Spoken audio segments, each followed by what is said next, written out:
Today's headline is over the impact women had on the war.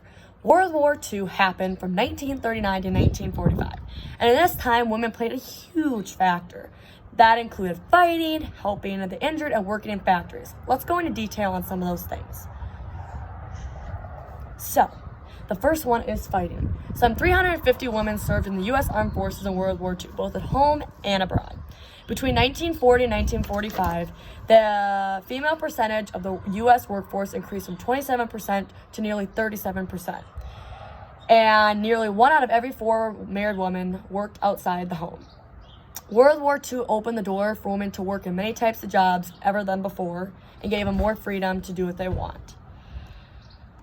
The women for fighting, they also worked in factories, which we'll get into detail on that later, but they also would fly planes and they would transport cargo and stuff, and they would actually fly around 60 million miles.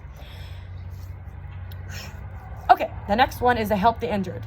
The military hospitals relied heavily on women. 20,000 women on both sides, and on the battlefield, they came with formal medical training.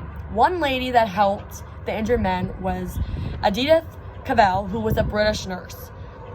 She helped 200 Allied soldiers escape from German-occupied Belgium during the First World War, but she later was arrested. Okay, the last thing women did was they worked in factories. President Roosevelt urged for reforms like staggered working hours at factories to allow mothers to go to grocery stores and take care of their families.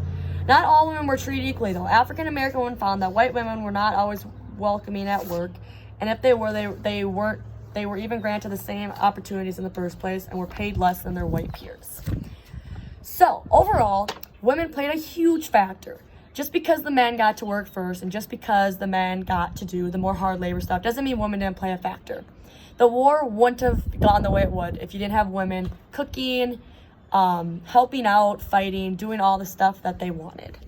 So I hope that concludes our news thing, and I want you to say hi to Baxter, my puppy, and then I will let you say hi to Morgan, my first kitty cat. And she is 11 years old. Say hi, Morgie. And that's the thing. And I'm just outside at my place. And yeah. So I say bye to you guys. And I hope you guys have a good night. And we'll see you on another newscast another time. Bye.